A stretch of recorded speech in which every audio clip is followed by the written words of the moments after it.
It's incredible how easily we drift into these patterns without ever meaning to. We wake up, follow the same steps we followed yesterday, and call it living. And the strange part is, we don't even notice it happening.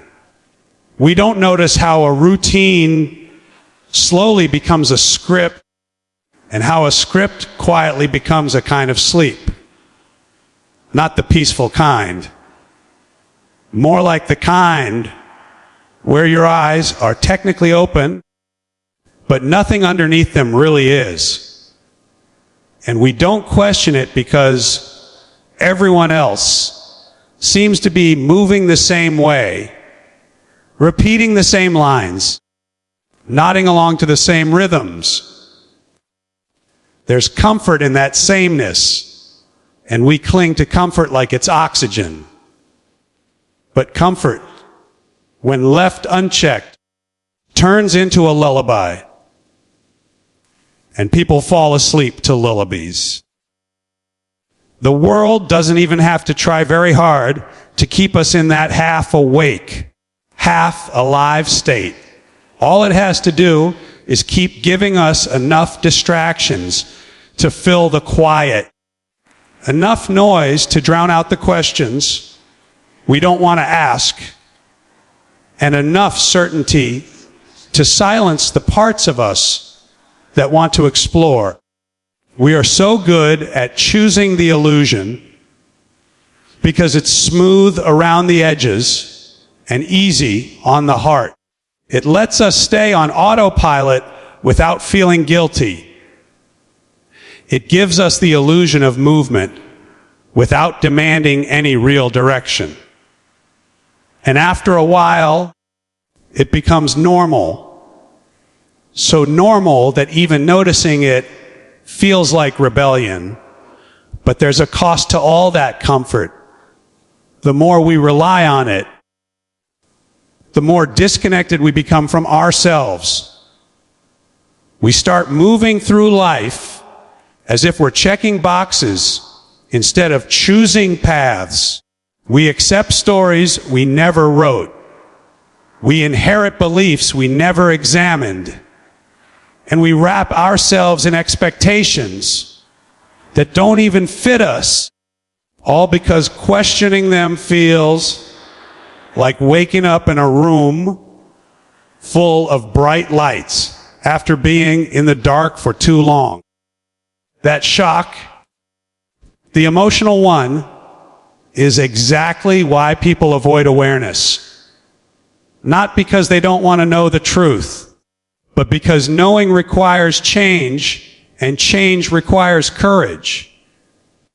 And yet, even when we're resisting awareness, some part of us knows. It knows when we're moving through our days without truly being present. It knows when we're saying yes out of habit instead of conviction. It knows when we're accepting something simply because it's familiar, not because it's real. That inner knowing is quiet, but it's persistent. It nudges, it whispers, it pulls at us in moments when we least expect it.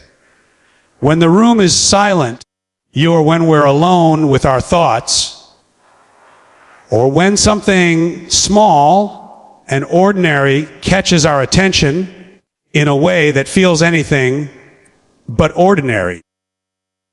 Those are the moments when the illusion flickers. But we're so conditioned to look away, to pretend we didn't feel the tug, to pretend we didn't hear the whisper.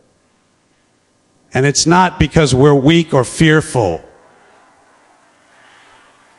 It's because staying asleep feels simpler. When you're asleep, you don't have to confront what's missing or what hurts or what needs to change.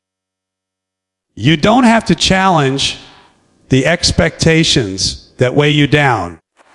You don't have to step into the vulnerability of admitting that the life you've built might need to be examined piece by piece. Sleep feels safe. Awareness feels risky. The irony is that the very thing we avoid, the discomfort of waking up, is what brings us back to ourselves. Because awareness doesn't break us, it frees us. It frees us from narratives that were never ours. It frees us from patterns that keep us small. It frees us from the heaviness of pretending. And when we begin to wake up, slowly, tentatively, imperfectly, we start reclaiming a sense of connection that autopilot living can never offer. We start noticing the choices we didn't know we were allowed to make. We start recognizing the strength we didn't realize we had. And we start seeing the world with a clarity that feels both startling and grounding. We wake up not to escape life, but to finally step into it. Because the moment you choose awareness, you choose to live fully. There's something powerful that happens the moment we stop accepting things at face value. The moment we pause, tilt our head just a little, and ask, why do I believe this? Who taught me this? And does it actually make sense for the life I'm living right now? That small moment of questioning can feel uncomfortable at first, almost like tugging at a thread you're not sure you want to unravel. But it's in that very unraveling that we discover how much of what we carry was never ours to begin with. And that's where real awakening begins. Most people don't question their assumptions because assumptions feel like anchors. They're familiar, steady, predictable. They help us move through the world without having to reevaluate every single decision or belief. But familiarity isn't truth. Predictability isn't wisdom. And an anchor can just as easily keep you stuck as it can keep you grounded. It's surprising how many beliefs we hold simply because they were handed to us by people who were handed those same beliefs by someone else. We inherit habits of thinking the same way we inherit family stories or holiday recipes. And we follow them without realizing that none of them were ever tested against our own lived reality. When we start challenging those assumptions, something shifts. We begin to see the places where we've been living on reflex instead of reflection. We begin to notice the contradictions we've stepped over because they were easier to ignore. And we realize that questioning isn't an act of defiance. It's an act of courage. It's choosing presence over convenience. It's choosing clarity over comfort.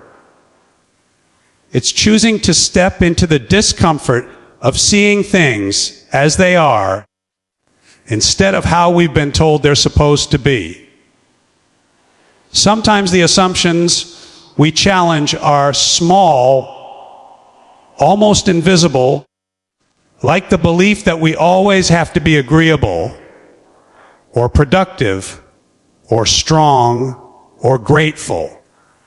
And sometimes they're bigger, shaping our identity, our relationships, our sense of worth. But every time we challenge one, no matter the size, we're really saying, I'm willing to know myself more honestly. And there's something incredibly empowering about that, because self-knowledge is where personal freedom begins. The world, however, makes questioning feel risky. People often treat curiosity as criticism and clarity as rebellion.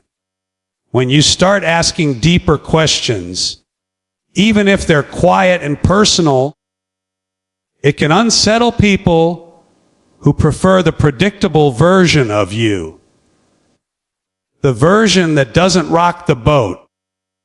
The version that doesn't change the rhythm of the room. But challenging your assumptions is not about proving anyone wrong. It's about discovering what's true for you. And people who care about your wholeness will honor that, even if they don't fully understand it. What makes this process even more meaningful is how it changes the way we see others. When you start untangling your own beliefs, you develop empathy for the tangled mess that other people may still be carrying. You see how easy it is to live by unexamined rules.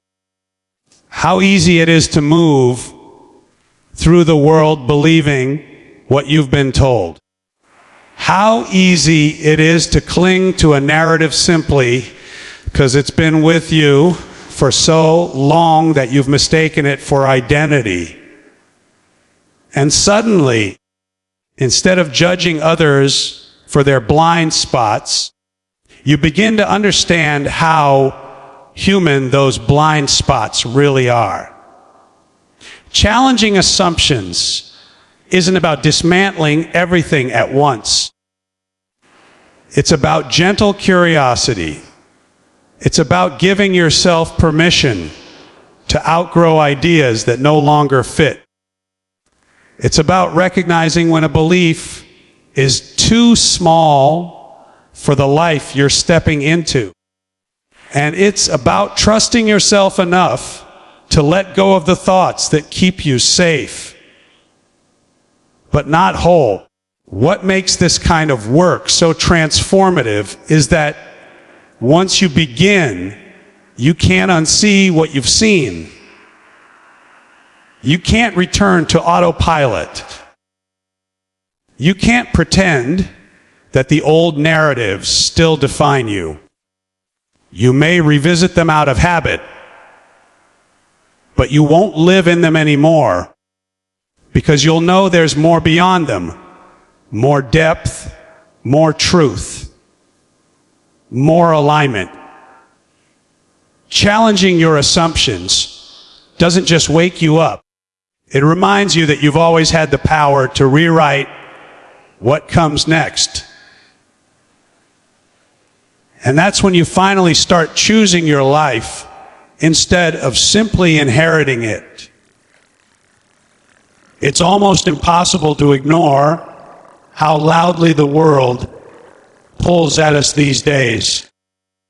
Everywhere you turn, something is trying to grab your attention.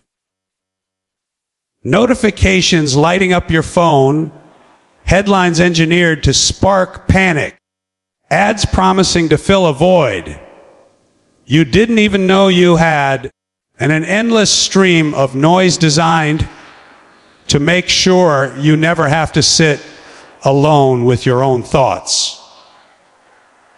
And on the surface, it looks harmless, maybe even helpful. But underneath it all, there's this steady current urging us to stay distracted, to stay reactive, to stay just awake enough to function, but not awake enough to really see what's happening around us or within us. The truth is, we were never meant to carry this much stimulation. Our hearts weren't built for this level of comparison. Our minds weren't meant to process this many opinions in a single morning. Our bodies weren't designed to live in a state of constant alert, triggered by things that aren't even in the room with us. But we've adapted, we've learned to scroll, to skim, to tune out, to get lost in the noise. And in the middle of all of that, something deeply essential slips through the cracks. Our capacity to remain fully present, fully conscious, fully connected to what actually matters. Staying alert in a world that constantly distracts you isn't about tightening your grip on everything. It's not about hypervigilance or suspicion or scanning for danger like the world is out to get you. It's about the opposite. About choosing intentional awareness over passive absorption. It's about staying awake to your own life, even when everything around you is nudging you toward numbness. It's about recognizing when you're drifting and gently guiding yourself back to the ground. But that's not easy. Distraction is seductive. It offers quick relief. It lets us bypass discomfort. It gives us a way out when the truth feels too heavy or too complicated. And choosing to stay alert means choosing discomfort in moments when avoidance would be so much easier. It means noticing when something feels off instead of brushing it aside. It means listening to your inner voice even when the world is yelling louder. It means paying attention to the subtle shifts in your relationships, your energy, your boundaries, your values. It means being present enough to catch the red flags before they become crises. Staying alert is a practice, not a personality trait. It's built in small, quiet moments, the ones no one else sees. It's built in the moment you pause before reacting to something that triggered you. It's built in the moment you decide to sit with an uncomfortable feeling instead of drowning it out. It's built in the moment you stop and ask yourself whether the path you're on was consciously chosen or unconsciously inherited. These moments don't come with applause. They come with honesty, vulnerability, and clarity. Three things the world rarely hands you without a fight. And in a world full of noise, clarity is one of the most radical things you can claim. When you stay alert, you start noticing the subtle ways life is asking for your attention. You start catching the truth behind the behavior, yours and everyone else's. You notice emotional patterns hiding behind business. You see when someone's anger is really fear. You sense when someone's silence is actually exhaustion. You recognize when your own impatience is really a signal that you need rest, or when your frustration is pointing to something you've been avoiding. Awareness expands your understanding of yourself and the people around you. And while that kind of alertness brings depth and connection, it also demands boundaries. Because when you're awake, you can't unsee what pulls you off center. You can't pretend certain conversations don't drain you. You can't ignore the way certain relationships keep you small. You can't lie to yourself about the habits that make you feel numb, or the routines that disguise themselves as responsibilities, but are actually distractions. Staying alert means learning to step back, to say no, to unplug, to choose your attention instead of letting it be taken. The world wants your attention because your attention is powerful. It shapes your choices. It shapes your emotions. It shapes your beliefs. It shapes your life.